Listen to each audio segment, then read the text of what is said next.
vacate their tariffs against the U.S. Israel already did it, even before the tariffs were announced, like the week before. Israel got rid of its tariffs against the U.S. The U.S. still imposed a tariff against Israel. Why? You know, mostly to show, right? Mostly for show. And then, and then we will see whether or not the U.S. will remove the tariff against Israel. It probably will. Give it a few weeks, maybe a month, maybe two. Right? He's going to let these countries sweat. Why? And you can say, wait, I thought Israel controlled America. No, Israel doesn't control America. Oh, I thought Israel was friends with America. It doesn't matter if Israel is friends with America. He's going to make an example of it, whether you think it's right or wrong. Okay?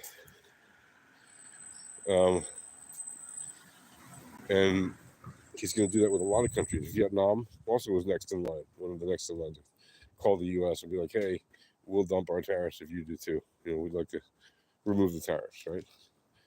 And you'll see. So the response was, okay, thank you. Nice talking to you. And now they're going to let him cook a little for a month, maybe two. And then when they do that, then they will go and remove it eventually once they see that there's an impact, that they actually drop their tariff and that there's no need to maintain it.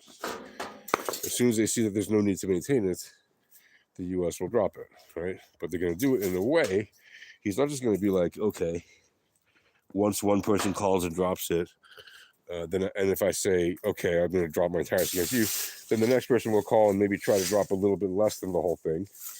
And then he'd be like, well, okay. No, he's going to hang tough and see how long he can basically get people to completely drop their tariffs.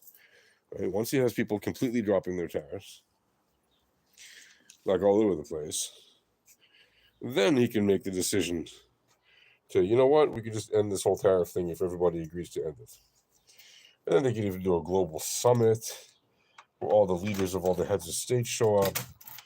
It could be a U.S.-led summit. Trump can be at the head of the world, just like he wants to be, symbolically and literally, and can say to everybody, look, you see, I'm the big granddaddy of removing tariffs, and everybody should thank me and bow down to me and kiss the ring. And that's what he wants, right? I mean, it's obvious.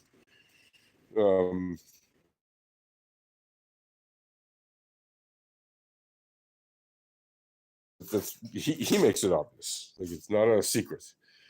So the motivations, like, all right, are almost irrelevant, really. It doesn't matter what the motivations are. It matters that that's what he wants. It does the thing. Next question, right? And you might find some. Once you set aside the potential motivations of the tariffs and the potential resolutions of the tariffs, which we're, beginning to see the first signs from different countries saying, okay, we'll get rid of our tariffs. Now, please get rid of yours. And the U.S. basically saying, oh, thanks for calling, and not telling them that they're going to remove the tariffs, even though they're supposed to be reciprocal. So now all of a sudden they're not. Right now they're just one-sided. Well, we'll see. But beyond the motives, right, what is at stake here? Again, the U.S. wants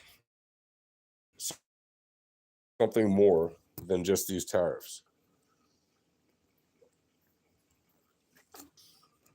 Wants more than just these tariffs to be an issue.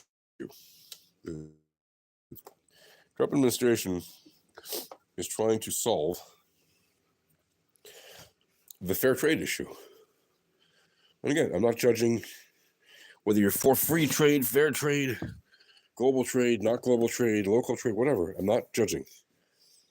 I'm just pointing out